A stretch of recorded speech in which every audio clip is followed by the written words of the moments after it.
Baik, Assalamualaikum warahmatullahi wabarakatuh.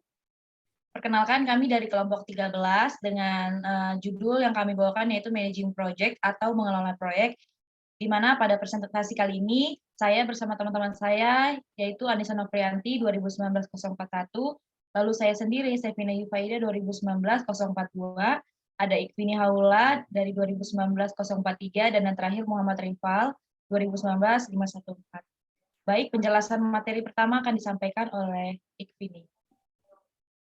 Oke, yang pertama ada pentingnya manajemen proyek. Jadi ada tingkat kegagalan yang sangat tinggi di antara proyek sistem informasi. Di hampir setiap organisasi, proyek sistem informasi memerlukan banyak waktu dan uang untuk diimplementasikan daripada yang diantisipasi atau sistem yang telah selesai tidak berjalan dengan baik.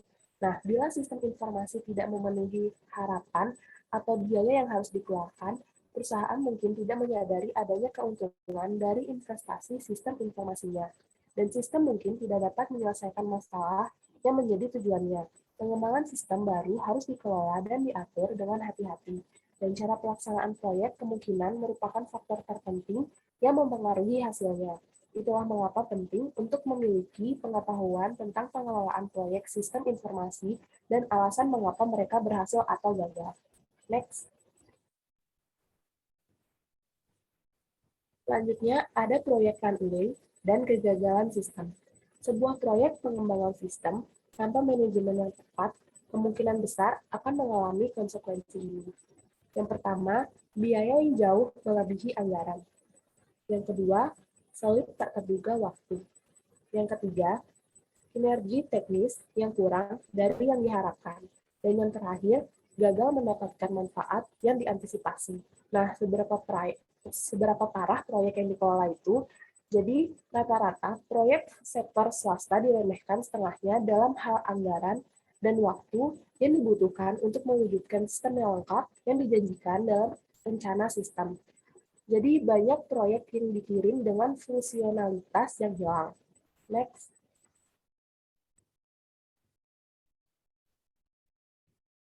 Tujuan manajemen proyek. Sebuah proyek adalah rangkaian kegiatan yang direncanakan untuk mencapai tujuan bisnis yang spesifik. Proyek sistem informasi mencakup pengembangan sistem informasi baru, peningkatan sistem yang ada, dan peningkatan atau penggantian infrastruktur teknologi informasi perusahaan.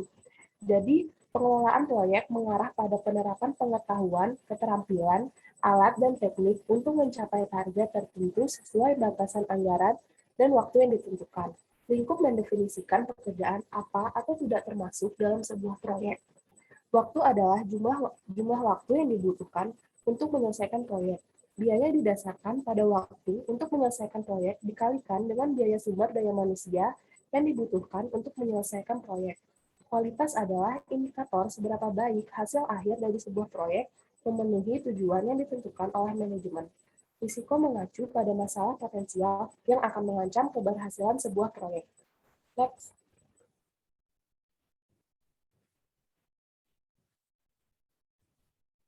Selanjutnya ada memilih proyek.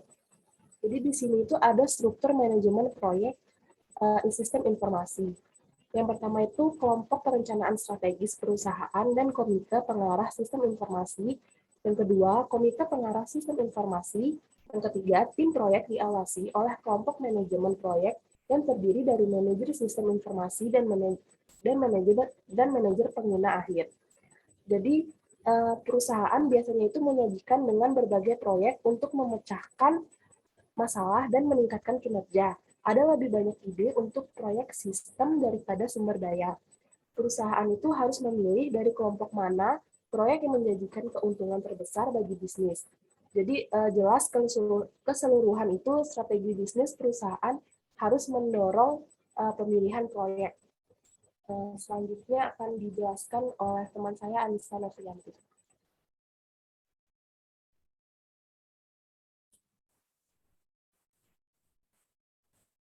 Baik, selanjutnya menghubungkan proyek sistem dengan rencana bisnis. Untuk mengidentifikasi proyek sistem informasi yang akan memberikan nilai bisnis yang paling banyak, Organisasi perlu mengembangkan rencana sistem informasi yang mendukung keseluruhan rencana bisnis mereka dan di mana sistem strategis digabungkan ke dalam perencanaan tingkat atas. Nah, rencana tersebut berfungsi sebagai peta jalan yang menunjukkan arah pengembangan sistem atau tujuan rencana, alasan, sistem, atau situasi saat ini, perkembangan baru yang harus dipertimbangkan, strategi manajemen, rencana pelaksanaan, dan anggaran. Rencana tersebut berisi pernyataan tujuan perusahaan dan menentukan bagaimana teknologi informasi akan mendukung pencapaian tujuan tersebut. Selanjutnya, next.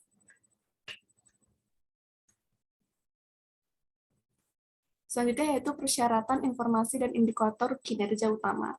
Untuk mengembangkan rencana sistem informasi yang efektif, organisasi harus memiliki pemahaman yang jelas tentang persyaratan informasi jangka panjang dan jangka pendeknya. Tindakan strategis untuk persyaratan informasi, analisis strategi, atau faktor penentu keberhasilan berpendapat bahwa persyaratan informasi organisasi ditentukan oleh sejumlah kecil Key Performance Indicators. KPI ini dibentuk oleh industri, perusahaan, manajer, dan lingkungan yang lebih luas. Misalnya KPI untuk perusahaan mobil mungkin berupa biaya produksi unit, biaya tenaga kerja, produktivitas pabrik, dan lain sebagainya. Sistem informasi baru harus fokus pada penyediaan informasi yang membantu perusahaan memenuhi tujuan ini tersirat oleh indikator kinerja utama. Next.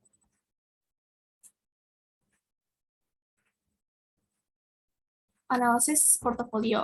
Setelah analisis strategis menentukan arah keseluruhan pengembangan sistem, analisis portofolio dapat digunakan untuk mengevaluasi proyek sistem alternatif.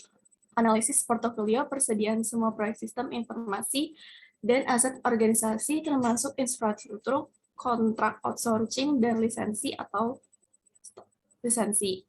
Selanjutnya, dengan menggunakan analisis portofolio, manajemen dapat menentukan perpaduan optimal antara risiko investasi dan imbalan bagi perusahaan mereka, menyeimbangkan proyek berisiko tinggi dengan imbalan lebih rendah dan lebih aman. Perusahaan di mana analisis portofolio diselaraskan dengan strategi bisnis telah ditemukan memiliki pengembangan yang unggul atas aset TI mereka. Next.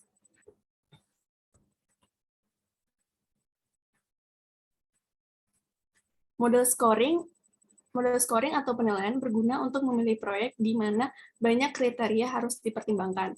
Ini memberikan bobot ke berbagai fitur sistem dan kemudian menghitung total tertimbang.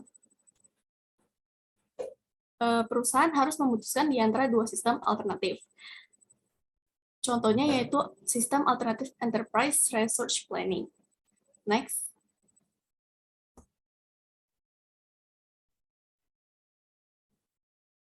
Berikut merupakan contoh dari model scoring. Jadi perusahaan harus memutuskan di antara dua sistem alternatif Enterprise Resource Planning tersebut. Nah, kolom pertama mencantumkan kriteria yang akan digunakan mengambil keputusan untuk mengevaluasi sistem. Kriteria ini biasanya merupakan hasil diskusi panjang di antara kelompok pengambil keputusan. Seringkali hasil yang paling penting dari model penilaian bukanlah skor, tetapi kesepakatan tentang kriteria yang digunakan untuk menilai suatu sistem. Lalu, kolom kedua pada tabel tersebut mencantumkan bobot yang dilampirkan pengambil keputusan pada kriteria keputusan. Kolom 3 dan 5 menunjukkan presentasi kebutuhan untuk setiap fungsi yang dapat disediakan oleh setiap sistem ERP alternatif. Model scoring paling sering digunakan untuk mengkonfirmasi, merasionalisasi, dan mendukung keputusan daripada sebagai penentu akhir pemilihan sistem. Selanjutnya akan dibahas oleh teman saya.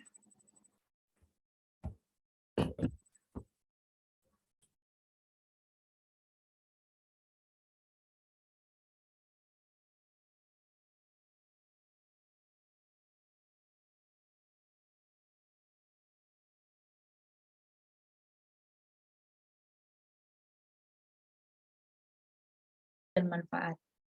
Manfaat nyata dapat diukur dan bisa diberi nilai moneter. Tidak berwujud manfaat seperti layanan, pelanggan yang lebih efisien, atau pengambilan keputusan yang ditingkatkan.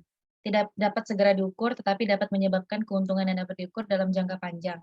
Sistem transaksi juga administrasi yang selalu menggantikan tenaga kerja dan juga menghemat ruang, serta menghasilkan manfaat yang lebih terukur dan nyata daripada informasi manajemen sistem. Dan juga sistem pendukung ini memiliki keputusan dan juga kerja kolaboratif yang didukung komputer sistem.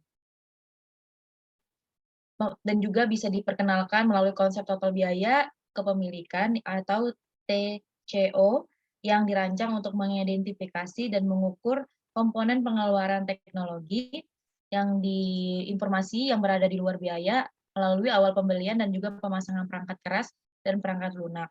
Namun, analisis TCO ini hanya menyediakan sebagian informasi untuk diperlukan karena tidak biasanya berurusan dengan manfaat. Kategori biaya seperti ini biasanya kompleksitas atau lunak dan faktor-faktor strategis yang dibahas kemudian ada pada bagian TCO ini.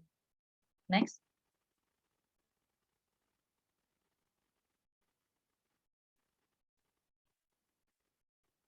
Lalu ada penganggaran modal untuk sistem informasi. Nah, untuk menentukan manfaat proyek tertentu ini, kita juga harus menghitung semua biaya yang ada beserta manfaatnya. Jelas juga sebuah proyek di mana biayanya bisa melebihi manfaat yang harus ditolak. Tetapi jika kita manfaatkan lebih besar daripada biayanya, analisis keuangan ini mendapatkan tambahan yang diperlukan untuk menentukan apakah proyek tersebut merupakan proyek yang baik atau bisa digunakan ataupun bisa dijalankan. Dengan pengembalian modal yang diinvestasikan perusahaan, modal penganggaran atau modal salah satu beberapa teknik yang digunakan untuk mengukur nilai investasi dalam modal jangka panjang adalah proyek investasi. Nah, metode penganggaran modal yang bergantung pada ukuran arus kas ini masuk dan keluar dari perusahaan tersebut. Proyek modal yang menghasilkan arus kas tersebut biasanya memiliki biaya investasi untuk proyek sistem informasi yang merupakan arus kas keluar langsung yang disebabkan oleh pengeluaran untuk perangkat keras dan juga perangkat lunak serta perangkat kerja.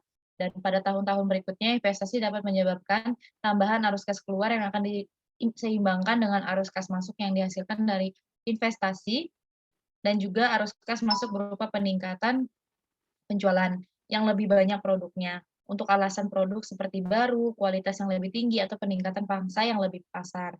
Dan juga bisa pengurangan biaya dalam produksi dan operasi. Dan juga perbedaan antara uang tunai arus kas keluar dan arus kas masuk digunakan untuk menghitung nilai finansial suatu investasi setelah arus kas ditetapkan dalam beberapa metode alternatif. Next. Selanjutnya ada pilihan nyata dalam penetapan model harga. Nah, beberapa proyek sistem informasi sangat tidak pasti dan juga terutama investasi dalam infrastruktur. Aliran pendapatan masa depan mereka tidak jelas dan mereka biaya di muka tinggi. Misalkan bahwa sebuah perusahaan sedang mempertimbangkan 20 juta investasi untuk meningkatkan infrastruktur perangkat keras, perangkat lunak, dan alat manajemen data dan teknologi jaringan. Jika infrastruktur yang ditingkatkan ini tersedia, organisasi ini akan memiliki kemampuan teknologi untuk merespon masalah dan peluang di masa depan dengan lebih mudah, walaupun biaya investasi ini dapat dihitung. Nah, tidak semua manfaat dari membuat investasi ini dapat ditetapkan terlebih dahulu, tetapi jika perusahaan menunggu beberapa tahun sampai potensi pendapatan menjadi lebih jelas, mungkin sudah terlambat untuk membuat investasi infrastruktur karena dalam kasus seperti ini, manajer biasanya mendapat manfaat dari penggunaan model penetapan harga opsi nyata ataupun evaluasi investasi teknologi informasi. Next. Lalu ada keterbatasan model keuangan. Nah, di sini fokus tradisional pada aspek keuangan ini dan teknis dari suatu informasi cenderung mengabaikan dimensi sosial karena dari organisasi tersebut, sistem informasi yang didapat juga mempengaruhi biaya dan manfaat sebenarnya dari investasi tersebut. Nah, banyak keputusan investasi yang cenderung memiliki sistem informasi perusahaan yang tidak memadai karena mempertimbangkan biaya dari gangguan organisasi yang diciptakan oleh sistem-sistem baru. Sehingga seperti sebagai biaya untuk melatih pengguna akhir, dampak kurva, pembelajaran pengguna. Untuk yang baru, sistem memiliki produktivitas atau waktu yang harus dihabiskan manajer untuk mengawasi perubahan terkait sistem baru. Manfaat seperti ini biasanya seperti keputusan yang lebih tepat, waktu dari sistem baru, atau peningkatan pembelajaran dan keahlian karyawan yang mungkin juga diabaikan dalam analisis keuangan tradisional. Selanjutnya akan disampaikan oleh teman saya.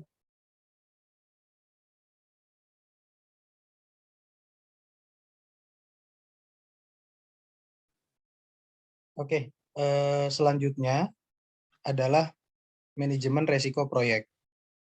Jadi bagaimana memanajemen resiko-resiko yang ada di dalam sebuah proyek.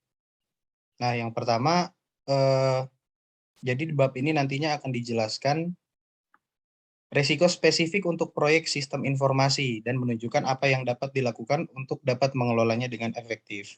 Jadi akan dibahas resiko-resiko apa aja sih yang ada di dalam proyek sistem informasi, kemudian hal apa yang harus kita lakukan untuk bisa mengelola resiko tersebut dengan efektif.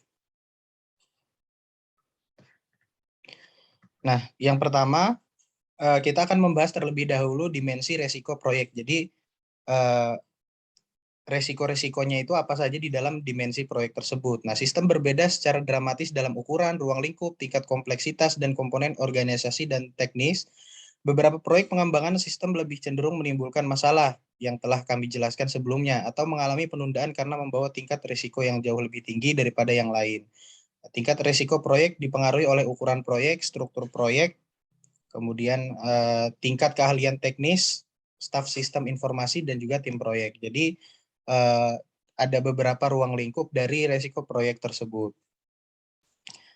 Di antaranya tadi seperti yang sudah dijelaskan, ada ukuran proyek, struktur proyek, kemudian keahlian staf sistem informasi, dan juga tim proyek. Dia ada beberapa dimensi-dimensi dalam resiko proyek. Nah, kita bahas satu persatu.